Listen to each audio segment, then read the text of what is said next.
Proaño, vicepresidente de Constructores Positivos. ¿Cómo levante todo? ¿Qué tal receta nuestra señal? Es Alberto Quintana. Estoy junto aquí a nuestro principal, el abogado Eduardo Mendoza Paladines. Buen día.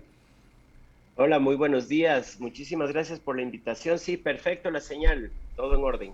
Qué bueno es saber aquello. Ahora utilizamos esta gran herramienta, ¿no es increíble? Esto es el lado positivo de la pandemia, ¿no? Que nos va dejando estas herramientas con las cuales uno puede estar del otro lado del mundo, pero podemos mantener este tipo de conversaciones. Oiga, para arrancar, ¿qué tal le parece, arquitecto? Siempre hablamos de este déficit habitacional que tiene Ecuador, ¿no? Y las naciones sudamericanas y latinoamericanas tienen esa falencia, el poder brindar soluciones habitacionales. Es un verdadero reto en un mundo tan dinámico, en momentos en que las poblaciones buscan siempre ir a los grandes centros urbanos, van dejando despoblada la parte rural, las partes urbanos marginales, en fin. ¿Cómo ven ustedes exactamente quienes están inmersos en esta temática? En el caso específico del Ecuador, este fenómeno. Sí, bueno, este es un fenómeno a nivel mundial y le cuento que en el caso de los países latinoamericanos esto se acentúa, es decir, la población, el porcentaje de población urbana es muchísimo mayor en los países latinoamericanos que en otros lugares del mundo, que en Norteamérica, por ejemplo, contrario a lo que uno podría pensar. Pero esto se debe principalmente a que nuestros territorios no son tan extensos. Entonces, para el año 2050 ya se prevé también que tengamos un 60% de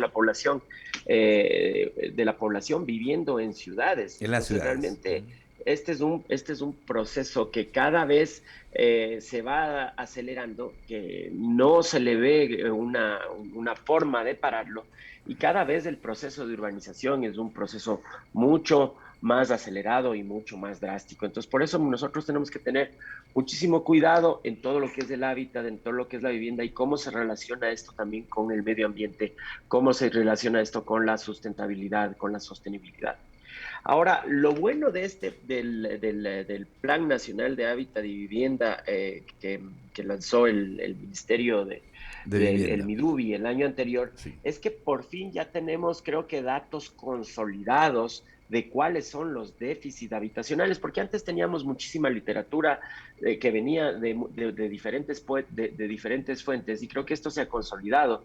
Y tenemos ya cuál es el déficit cualitativo y déficit cuantitativo total y en los grupos objetivos en el Ecuador. Entonces, mire, el déficit cualitativo es de 2 millones, hablando del total de la población, del total del Ecuador, 2.078.000 soluciones habitacionales. Y el déficit cuantitativo es de 665.000 unidades habitacionales. Hay hacinamiento en 493.000 hogares. Entonces, esto ya nos da datos ciertos de hacia dónde tenemos que ir y qué es lo que tenemos que atacar, cuáles serían los números que tendríamos que irlos bajando, por lo menos en un corto plazo, en estos 4 años, y a mediano y largo plazo, en un plan nacional de hábitat y vivienda que siga para los gobiernos venideros. Claro, ahora es importante aquello, ¿no? La data, porque tener cifras reales es fundamental para tener como punto de referencia, como punto de partida. Ahora, yo considero que de pronto también es trascendental el hecho de que, teniendo ya esta información, teniendo el Plan Nacional de Hábitat y Vivienda en el nivel de gobierno central, se trabaje de la mano con los llamados GACS en esta Uh iniciativa, pues -huh. no, en los gobiernos autónomos descentralizados, me refiero al nivel provincial, nivel cantonal y por supuesto lo que es los GACS parroquiales rurales. Es así, ¿no?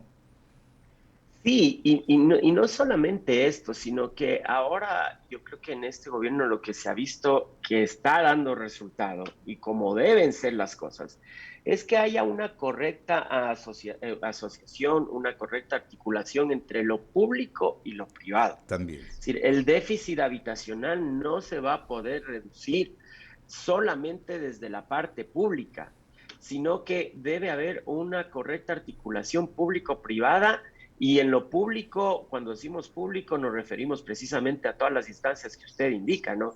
No solamente el Midubi, sino también los GATS. Y hay otro actor importantísimo aquí que nosotros vemos, que es el IES, el BIES específicamente. Ujú. Entonces hay esos tres actores, inclusive los tres tienen lotes de terreno en diferentes partes y lotes de terreno que son muy apreciados, en donde se podría hacer asociaciones público-privadas y se podría empezar a reducir déficits habitacionales. Entonces, sí, es correcto lo que usted dice, la articulación entre todas las instancias es imprescindible. Claro que sí, y vemos, Eduardo, que precisamente, ¿no? Incluso cuando hablamos del nivel de gobierno central, es increíble, ¿no? Pero se emprenden a veces cosas, y en el pasado ha venido sucediendo así, ¿no? De que en este tema, para atender el concepto de hábitat y vivienda, por ejemplo, ha estado trabajando un ministerio, el Ministerio de Vivienda, pero has dejado de lado, por ejemplo, Eduardo, al Ministerio de Ambiente o al área de gestión de riesgos. Y ni No, siquiera a nivel o todas esas entidades que trabajan a nivel del gobierno central han articulado, mucho menos va a haber articulación con los otros niveles de gobierno y con los otros actores, como nos está indicando pues el arquitecto Eduardo. sí, Johan, gusto de saludarlo, es Eduardo Mendoza Paladines. A través de mi hija Rafaela logramos esta interesante y refrescante entrevista, ¿no, Alberto? Porque Claro. nosotros tuvimos de mañana la directora, hace un rato la directora del SRI, antes estuvo el gerente general del terminal terrestre, antes estuvo un vocero de la ATM, antes estuvo el doctor Campodónico, y son temas como a veces muy densos, pero informativos y pedagógicos. Pero este es un tema que lo venimos tratando muchos años acá en la radio, el déficit habitacional, no de este gobierno, de muchos gobiernos atrás. En principio se decían que eran 800.000 viviendas, estoy hablando de hace 15 años capaz. Después se dijeron que con todo lo que se hizo, que eran 500.000 viviendas. Hace 4 en el gobierno anterior del presidente Moreno, que se iban a hacer pues todas las casas que se iban a hacer 1 millón de viviendas, no se hicieron creo que ni 40, y pues que el déficit era de 1 millón. Luego ha estado aquí varias veces el ministro de la Vivienda, quien considera un caballero y un hombre claro, ¿no? Diciendo, bueno, tengo estos planes aquí y acá, pero me falta esto y lo otro. Lo cierto es que tengo una frase vieja que aprendí cuando muchachos, que los ingleses dicen, ¿no? Que dicen que la casa de un hombre es su castillo. Y para las mujeres es fundamental tener su casita porque ahí es donde se desarrolla la vida familiar. Entonces, la gente sí quiere tener su casa y el alquiler es costoso, que es otro tema, en las ciudades grandes es costoso. Finalmente, la semana pasada vimos que realmente el déficit habitacional es 2.800.000, 2.700.000, según las cifras que decía el ministro, ¿no? Pero que 2.100.000 es para arreglar infraestructura y que la cifra real son 700.000. Le pregunto, ¿cuál mismo es la verdad? ¿Qué mismo es? Porque a la final son un poco de números y lo cierto es que la gente no tiene sus casas y la banca tiene créditos, la banca pública ofrece créditos también, pero no hay las suficientes soluciones habitacionales, lo que da mucha fuerza. Yo recuerdo al presidente Clinton diciendo, mire lo que le digo, y por eso después le echaron la culpa al presidente Clinton del tema de la burbuja de las hipotecas, que para sacar a una persona de una clase, un estrato bajo, al medio tenía que ayudarlo con una casa y por eso quitó muchos vericuetos respecto a los papeles que se hacían para hipotecas. De alguna manera se hizo no, pero acá el tema es que nadie sabe nada. Cuénteme usted con su visión al respecto. Sí, nosotros compartimos esas cifras. Me parece que las Okay. cifras que maneja el ministro Herrera son ya cifras que se han venido consolidando y por fin yo creo que tenemos estas cifras de dónde tomar una partida, ¿no? 2.700.000 déficit total habitacional en el país, 2.100.000, para ponerlo en números cerrados, 2.100.000 que son soluciones habitacionales, no necesariamente viviendas que hagan falta. Y de estas 2 millones, aparte de estas 2.100.000, 665.000 que son es así la cantidad de viviendas que nos hace falta en el país. Pero a esto Perdóneme, tenemos Joan, que ¿puede abonar repetir la última parte? ¿Puede repetir la última parte? Las dos cifras.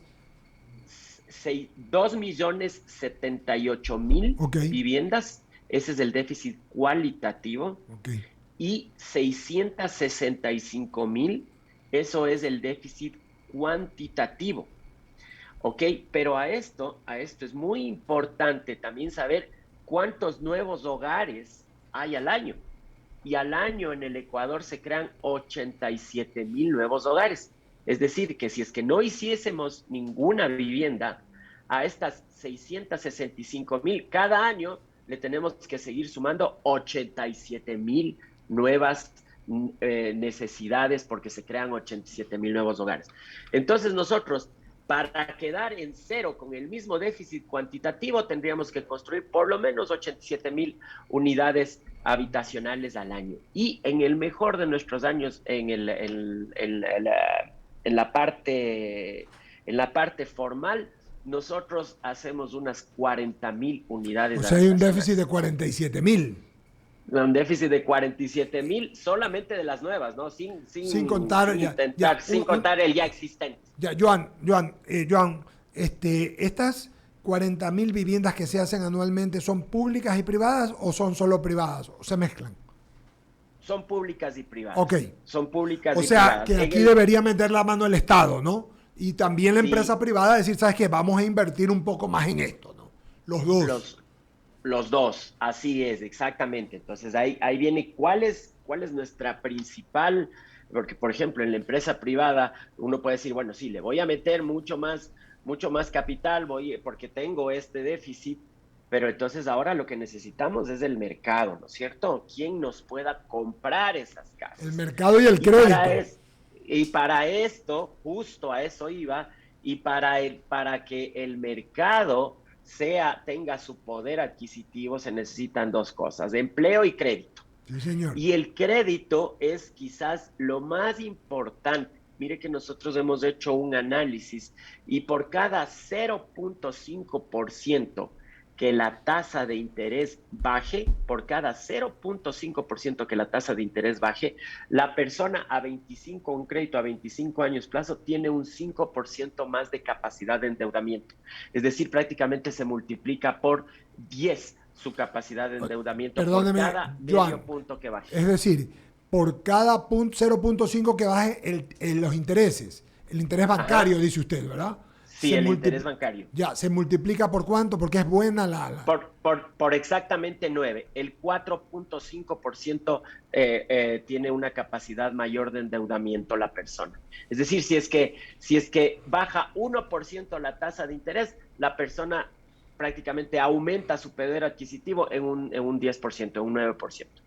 Entonces, este es el punto álgido y crucial, y de ahí es que el gobierno, bueno, ya desde anteriores gobiernos, se ha hecho esta tasa de interés subsidiado mediante un fideicomiso, y actualmente tenemos viviendas que se las puede obtener, las viviendas BIS y BIP, que se las puede obtener con el 5% de entrada, solo el 5% de entrada, caramba. y el 4.99% de interés anual.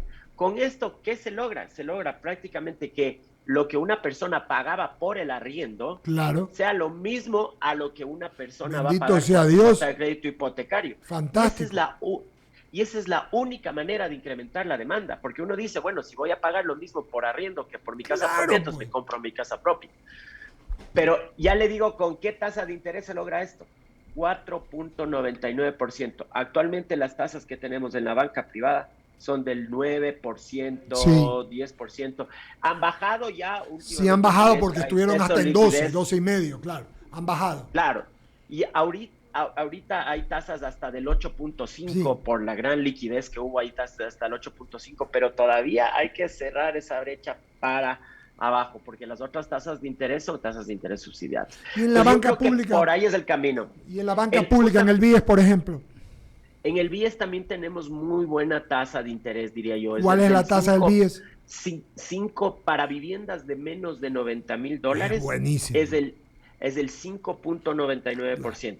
estamos O nosotros sea que peleando, bajando menos de un punto, usted llega a lo ideal que usted me dice, ¿no? bajando un puntito ahí, exacto. Entonces, ¿qué estamos? Estamos hablando con el BIES y ahorita por lo menos ya se ha logrado que tener acogida a una idea que nosotros teníamos de constructores positivos, que es que no sea para viviendas de menos de 90,000, sino que sea para créditos menos de 90 Ok. mil. Que es, entonces, en eso ya O están sea, trabajando, tomando nos en ofrecieron cuenta que una persona puede tener guardado 20 o 30 mil ahorros. dólares y los pone y los 90,000 es lo que le queda y se compra una casa. Esa es la idea, ¿no? Esa es la idea y con eso inclusive se incentiva el ahorro. Se Que, compra claro, deposita. pues yo he ahorrado toda mi vida, tengo $20,000, Está haciendo no me quiero ruido. comprar una casa de 90, me podría comprar una casa de 110 porque esos 20,000 son míos, a diferencia de la persona que no ha ahorrado nada, porque ojo, el BIES lo bueno es que le presta el 100% del bien, el 100% del valor del inmueble, ¿no? Entonces, sí, hay todas esas cosas que hacer. Lo bueno, a ver, A ¿qué es ver, lo bueno? Lo bueno es que estamos teniendo apertura, que estamos teniendo reuniones, que se están escuchando nuestras ideas. Lo malo es un poco que la administración pública sí le falta agilidad, una agilidad que ahora se está empezando a ver, pero todavía sí nos falta a todos meternos más en ese ritmo de que no podemos esperar, porque la reactivación económica no espera, porque la gente que está sin empleo no puede esperar un mes, 2 meses, 3 meses a una política, necesita empleo ya. Entonces, sí nos falta eso. Dentro de este Plan Nacional de la Vivienda también le vemos que es un plan bastante realizable, pero por ejemplo, solamente se construyen, se plantean construir 106,000 viviendas. Estas 106,000 viviendas, obviamente nosotros entendemos por qué es, ¿no? Y es por la situación fiscal del Estado. Pero con estas 106,000 viviendas no vamos a reducir el déficit. Por el contrario, tomando en cuenta todos los hogares que ingresan, al final del periodo vamos a terminar con un déficit habitacional menor. Ahora, claro, nosotros sí preferimos que nos digan vamos a construir 106,000 viviendas y se construyan y no que nos digan como en el gobierno anterior vamos a construir 320,000 viviendas y no se construya ninguna. Entonces, sí nos parece que aquí hace falta meterle más ñeque a estos planes con alguna otra visión, no solamente estatal, sino de asociaciones público-privadas. Sí, y sobre todo, y esto pues a manera de una crítica muy constructiva, ¿no? De que se tengan en consideraciones eh, ciertos aspectos que son indispensables, y esto tiene que ver con el tema ambiental. El otro día yo veía con Ujú. asombro unas tomas aéreas, unas fotos logradas en un plan habitacional en la vía a la costa. Increíblemente, ni un árbol. no te creo. O sea, uno se pregunta, ¿cómo puede ser posible ¿Cómo dan que permiso para eso, no? ¿O cómo hacen eso los urbanizadores, no? es terrible? Entonces, por ejemplo, aquí sí tenemos que trabajar en este tema, porque Claro. no puede ser posible de que se desarrollen estos planes habitacionales sin tener en consideración los aspectos de la naturaleza. Yo creo que a veces ya nosotros criticábamos hace tiempo, ¿no? Muchísimos planes habitacionales, y esto es vengan de donde vengan, los promueva quien los promueva. No puede, pues, a veces ni siquiera cumplían con aquello del 10% que debía de destinarse para áreas verdes, para temas recreacionales, etcétera, etcétera. Ni eso se respetaba, pero ya el 10% queda corto ante las necesidades, ¿no? ¿Cómo puede ser que la gente se muere, pues en una ciudad como Guayaquil, en una parte como la costa ecuatoriana, la gente se muere con un solazo, pues en época Imagínate. de invierno, sin tener justamente pues esa gran protección que da la naturaleza? Así que eso es algo que hay que tener en cuenta, arquitecto, ¿ah? Sí, y ahí les pongo otra cosita más que hay que tener en cuenta y es la sustentabilidad. Entonces, nosotros, ¿qué es lo que pasa? La industria de la construcción es la industria que más contaminación genera, que más carbono genera, que más gases de efecto invernadero genera. Y la industria de la construcción lo hace desde los materiales que usa hasta el proceso constructivo y luego en el uso de los edificios y de las casas. Por eso es que se tiene que ir reduciendo. Nosotros tenemos que ir y nos hemos propuesto como constructores positivos una meta de ser carbono neutros ahorita estamos viendo exactamente en cuántos años, porque es una meta muy ambiciosa. Ambiciosa, sí. No la podemos decir, vamos a hacer carbonos neutros desde ahorita, porque primero estamos ahorita en la etapa de evaluación, es decir, viendo cuánto carbono es el que nosotros generamos.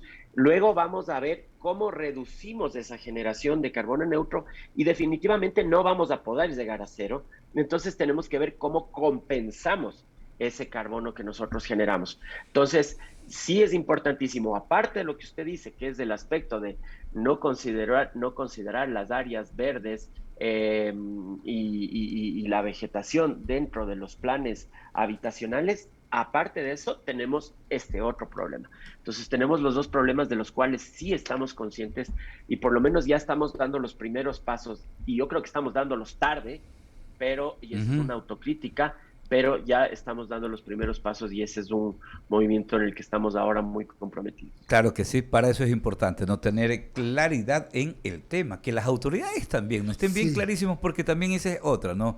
A veces los ecuatorianos tenemos un gravísimo problema, elegimos autoridades que, por ejemplo, con desconocimiento de estos aspectos, los objetivos de desarrollo sostenible, la Agenda 2030, por ejemplo, todos estos temas que se debaten en los grandes foros y nos quedamos en la literatura, en acontecimientos bonitos. O sencillamente en el comentario, el ¿no? comentario. En la exposición, y muere en el auditorium y terminó. Como algo de moda momentánea.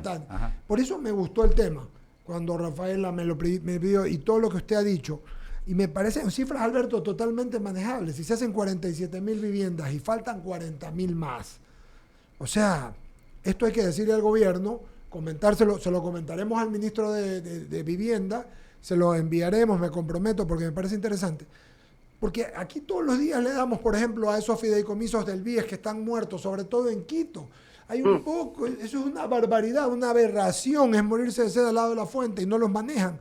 Y así tantas cosas más que se pueden hacer con un poquito de ingenio y esfuerzo, porque es de eso que se trata, voluntad política en relación al gobierno y también en cuanto a la empresa privada, a entregar incentivos, claro. Alberto, por ejemplo, un incentivo. Señores, si ustedes logran, estoy seguro que si lo planteas internacionalmente, buscar sustentabilidad en la creación, como dices tú, de espacios verdes, para la generación de energía limpia para tus propios paneles, por ejemplo. Por ejemplo, algo que lo hizo también el presidente Clinton cuando era gobernador en Arkansas. Como había un problema de electricidad, comenzó a entregarle a cada persona un generador instalado en casa y se lo debitó de la luz, pues, Alberto, y le dio prosperidad. Por ejemplo, mire, tantos años y recién aquí. Entonces, usted presenta un proyecto internacional, como dice usted, sustentable, a la CAF, al VIDA, cualquiera de esos bancos internacionales, voy a hacer urbanizaciones sostenibles y sustentables. Claro. Le van a dar la plata, estoy hablando, lo van a ayudar. Digo yo, no sé, usted está en Constructores Positivos, ¿qué dice? Pero hay que hacer algo, ¿no? Sí, de ahí, por ejemplo, hay algunas cosas que ya están en sitio, ¿no? Aquí, por ejemplo, hay tasas de interés reducidas tanto para constructores como para las personas que accedan al crédito hipotecario cuando el proyecto está calificado como coeficiente con una calificación Edge. Entonces eso se usa bastante acá en los edificios en Quito, ya se está utilizando. Entonces las tasas de interés le bajan del 9 al 8%, por ejemplo, para un crédito hipotecario. Entonces la gente también tiene que saber eso. Y hay planes que ya se encuentran en sitio y que lo que nos hace falta es promocionarles. Mire, actualmente también precisamente hay esto de generación de energía fotovoltaica. Cuando ya se tiene una generación de energía fotovoltaica, yo tengo en mi casa paneles de energía fotovoltaica, ya la empresa eléctrica le instala un medidor bidireccional, es decir, en la noche usted consume la energía de la red y en el día todo el exceso de energía, porque se produce exceso de energía por los rayos solares que tenemos, se lo inyecta a la red. Y entonces eso se nivela, al fin y al cabo usted termina pagando cero de electricidad y también va compensando, que es lo que hablaba yo de compensación. Nadie puede ser completamente sustentable, pero uno puede ir compensando y al fin y al cabo ser carbono neutro. Entonces ya hay cosas que ya están y que nos faltan conocer también mucho. Claro que sí, ya decíamos, articulación en en lo público y coordinación con lo privado, ¿no? Eso es lo que justamente se debería de ir promoviendo. Qué bueno, arquitecto, escucharlo, Sí, señor. ver en detalle, ¿no?, estas grandes alternativas que se presentan, ¿no? Yo creo que eso sí puede enrumbar. Vea usted que ya viene un debate, ¿no? Y esto no es materia de lo nuestro, ¿no? Pero obviamente influye en el diario vivir de los ecuatorianos. Ya viene el debate político porque en el 2023 habrá renovación en los gobiernos locales. Y estos son los temas que tienen que estar puestos como primordiales, ¿no?, en la agenda de los debates políticos. Lamentablemente vemos que cualquier otra tontería es tratada, pero no este tipo de Porque cosas, son ¿no? temas totalmente sostenibles y sustentables, Claro. además sociales. El tema de la vivienda termina siendo un tema social, aunque sea privado. Total. Entonces, el alcalde Nebot fue reelecto las veces que fue electo porque siempre hizo sus cosas. En este sentido, cuando hizo mucho lote, Alberto, y todo lo que la cantidad de gente que se volcó hacia allá, pues es eso. Y pues Cintia Viteri ha hecho su trabajo y le toca ahora, la transición fue dura, le toca ahora realizarlo, porque acá esto es importantísimo, ¿no? Indispensable. Más aún, como dicen ustedes, de una manera sustentable y verde, sostenible, con energía limpia, y se pueda ayudar. Le queremos agradecer, Joan Proaño, su gentileza. Volveremos a conversar. Esto ha estado de lo más interesante. Esperemos, porque voy a mandar la entrevista al ministro y al director del IES también, que se pueda buscar un camino, como dice usted, para bajar el punto o medio punto más por lo menos en el DIES, Alberto. Claro que sí. Porque, como dice usted, está en el 5.55 y se debe estar en el 4.55. Yo estoy seguro que se puede. La próxima semana lo vamos a tener el gerente del Banco Central, al señor Avellán, y también se lo voy a comentar, porque ha sido lo más gratificante. Es muy claro, ¿no?, la capacidad de endeudamiento. Fíjese usted que el hipotecario en El Salvador privado es del 6%, que es dolarizado. En la banca privada. En la banca privada. El hipotecario es del 6% en la banca privada, o sea que calcula que debe estar en el 4% en la pública, pues, ¿no? Entonces, Claro. en fin, muchas gracias. Por ahí, por la... Sí, siga. Muchas gracias. Sí, muchas gracias. No, nada más decirle que nosotros siempre estamos en constante comunicación con Gerente Víez, con Darío, que tiene muchísima Es apertura, y siempre estamos caballero, buscando, sí. siempre estamos buscando los caminos adecuados, y sí, donde nos hace falta precisamente para llegar a ese 4.99 es en la parte de la banca privada. Ahí es donde nos hace falta a nosotros tratar de buscar mecanismos para reducir las tasas de interés. Sabemos que eso no se logra por decreto, pero sí, por ahí es donde nos hace falta. Oiga, Muchísimas gracias un por el datito, espacio. Joan. Alberto, perdóneme Sí. perdóneme, yo recuerdo esto. En España, que ustedes saben que tiene un régimen tributario durísimo, mire la fecha, en el año 88, yo recuerdo que te daban una disminución sustancial de tus impuestos si comprabas una vivienda, de cualquier tipo. Entonces, claro, tú tenías, vamos a suponer que tenías ingresos por 100.000, entonces eran pesetas, ¿no? Si tú comprabas y tenías que pagar 30.000, si comprabas una casa que se quedaba para ti, te bajaban el 10%. No va a ser buen negocio entonces comprar una vivienda, pues, Alberto. Cualquiera, en lugar de pagarle al Estado. Y el Estado lo hacía, y eran socialistas, pues no estaba Felipe González. Pues, ¿no? Claro. O sea, era pensando en el bien común y en la industria, y generaron trabajo y tuvo buenas cifras. Nada más ese datito. Sí. Arquitecto, muchas gracias. Muchas gracias. Gracias.